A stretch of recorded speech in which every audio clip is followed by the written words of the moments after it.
उत्तर प्रदेश में कांग्रेस चुनाव में बुरी तरह पिट चुकी है और करीब 2.5% लोगों ने ही उसे वोट दिया है। ऐसे में हमारे सहयोगी आनंदमणि त्रिपाठी ने कांग्रेस कार्यालय का जायजा लिया। लड़की हूं लड़ सकती हूं के साथ जब प्रियंका गांधी ने उत्तर प्रदेश में चुनाव की शुरुआत की तो एक बार ये सुगबुगाहट हुई कि चुनाव का रुख कहीं ना कहीं थोड़ा जोर पकड़ेगा, कांग्रेस करामात करेगी। लेकिन आज सरजमी पर न करामात है और न कोई कारिस्तानी। कांग्रेस वैसे ही लेटी दिखाई दे रही है जैसे पिछले चुनाव में दिखती थी। सीटें घट के 1 पर आ गई है जो पिछले चुनाव में 6 थी। तो आखिर पूरे इस चुनाव का लब्बो-लुआब जो था इतना सिमट क्यों गया? आज इसको हम जानने के लिए कांग्रेस कार्यालय में खड़े हैं। लेकिन उससे पहले हम एक तस्वीर दिखाते हैं स्कूटी की। स्कूटी जो उस पूरे कैंपेन का हिस्सा थी वो पुरानी स्कूटी लाई गई और उस पर नया कलर चढ़ाया गया और फिर वैसे का वैसे उतार दिया गया। कांग्रेस के जो मुद्दे रहे उत्तर प्रदेश में ठीक उसी तरह से मुझे नज़र आए कि वो पुरानी मुद्दे को, पुरानी सोच को, पुरानी धारा को बदल नहीं पाई और यही रहा कि राजनीतिक पटाक्षेप उत्तर प्रदेश में कुछ अलग रहा। क्या चीज़ें रही हम इसको जानने के लिए उत्तर प्रदेश कांग्रेस के वरिष्ठ नेता विजेंद्र जी से बात करें। विजेंद्र सिंह जी काफ़ी अनुभवी हैं, काफ़ी लोगों के साथ काम कर चुके हैं और इन्होंने चुनाव भी लड़ा है और वो कई वरिष्ठ नेताओं के साथ इन्होंने काम किया है कांग्रेस में। जब कांग्रेस का वर्चस्व काल था, समय ढल रहा है, कहीं ना कहीं उत्तर प्रदेश में राजनीति भी कांग्रेस की ढलती हुई दिखाई दी है। आगे क्या, इस सवाल पर जवाब देंगे विजेंद्र जी, कैसे देखते हैं आप? देखिए, मुश्किल दौर ज़रूर है और जो ये परिणाम आए हैं वो हमारे आशा के विपरीत हैं और उसका सबसे बड़ा कारण यह था कि चुनाव बहुत सेंट्रलाइज हो गया। एक तरफ बीजेपी का झूठा राष्ट्रवाद था और दूसरी तरफ जातिवाद थी जो समाजवादी पार्टी, और इसी दोनों लोगों के बीच में चुनाव सिमटा। और ये किसी भी देश के और किसी भी प्रदेश की राजनीति के लिए बहुत खतरनाक संकेत है, क्योंकि कांग्रेस अकेली ऐसी पार्टी थी जो जन मुद्दों पर संघर्ष कर रही थी, जो पीड़ा पर बात कर रही थी, जो अन्याय की लड़ाई लड़ रही थी, जो किसान की लड़ाई लड़ रही थी, जो युवा बेरोजगार की लड़ाई लड़ रही थी, जिसने महिलाओं के सम्मान के लिए काम किया। लेकिन चुनाव इतना ध्रुवीकृत हो गया कि जो मतदाता था उसमें 2 वर्ग तैयार हुआ। एक वर्ग जो भारतीय जनता पार्टी को हर हालत में सत्ता में बचाए रखना चाहता था और एक वर्ग ऐसा था जो हर हालत में उसको सत्ता में से हटा देना चाहता था। और इसी ध्रुवीकरण का सबसे बड़ा नुकसान अगर किसी को हुआ तो कांग्रेस पार्टी को हुआ। इस ध्रुवीकरण जो आप करें कि कांग्रेस ने पीड़ा की लड़ाई लड़ी, आखिर वो पीड़ा आम जनता आपकी हर बार क्यों महसूस नहीं कर पाती? 1 बार की बात है, 2 बार की बात है, लगातार कांग्रेस संघर्ष करती हुई है। मतलब हम शब्द को नहीं कहना चाहते हैं, लेकिन स्थिति तो ये रसातल की है। देखिए, बिल्कुल निश्चित तौर पर आप सही कह रहे हैं कि जनता इसलिए महसूस नहीं कर पा रही है कि चुनाव के समय मुद्दे बिल्कुल अलग हो जाते हैं। भारतीय जनता पार्टी ने राजनीति में एक नया विमर्श दिया है।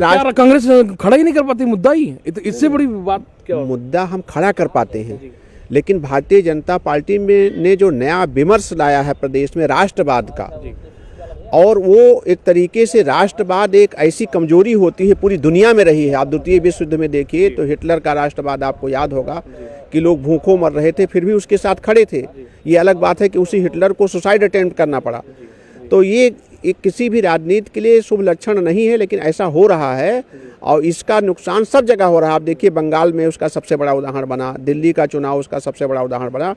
चुनाव ध्रुवीकृत होता जा रहा है और कांग्रेस पार्टी चूँकि सर्व समाज की पार्टी है, सबको साथ लेकर चलने की एक विचारधारा का नाम कांग्रेस पार्टी है, उसने इस देश को बनाया है।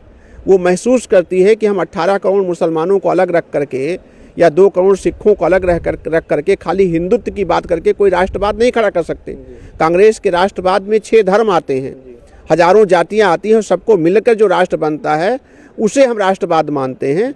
शायद यही हमारी जो सबको साथ लेकर चलने की हमारी सोच है, इसको आप चूक मान सकते हैं या कमजोरी मान सकते हैं, लेकिन इसी से हम जीतेंगे भी लड़ाई। इस बार के चुनाव में देख रहा हूँ कि भाजपा ने कांग्रेस से एक चीज़ सीखी है, वो ये है कि मुझे याद आता है कि जब दोबारा सरकार रिपीट हुई थी, यूपीए 2 रिपीट हुई थी, वो मनरेगा का रिफ्लेक्शन था। तो क्या इस बार अनाज का रिफ्लेक्शन रहा? निश्चित तौर पर जो बसपा कमज़ोर हुई और जो बेनिफिशियरी वर्ग था जिसको मुफ्त में खाद्यान्न मिल रहा था और निश्चित तौर पर भारतीय अर्थव्यवस्था नोटबंदी और जीएसटी के बाद जो भारतीय अर्थव्यवस्था की रीढ़ टूटी, लोगों का जीना मुश्किल हो गया, उसमें उत्तर प्रदेश में ये हमारे लिए बताने के लिए बीजेपी के लिए उपलब्धि हो सकती है। और हम जैसे राजनीति के लिए शर्म की बात है कि 22 करोड़ में 15 करोड़ लोग मुफ्त के अनाज पर निर्भर है। ये किसी भी राज्य के लिए सबसे विभत्स स्थिति है। और ऐसे में जब 15 करोड़ लोग मुफ्त के अनाज पर निर्भर थे तो 5-6% वो वोटर जो बसपा का निचले तबके का वोटर था वो निश्चित तौर पर भाजपा से प्रभावित हुआ। लेकिन अब वो मार्च के बाद क्या करेगा जब ये योजना समाप्त हो जाएगी? तो हम प्रियंका गांधी जी कहती रही कि हम लोगों को मजबूत करना चाहते हैं, भारतीय जनता पार्टी लोगों को मजबूर करना चाहती है। आप सोचिए कि 300 वर्ष तक अंग्रेजों का राज था, कभी हिंदुत्व खत्म नहीं हुआ। अब भारतीय जनता पार्टी जब से सत्ता में आई 2014 से लगातार गांव-गांव कैंपेन करती है कि हिंदुत्व खतरे में है, अगर दूसरी सरकार बन जाएगी तो हिंदू खत्म हो जाएंगे।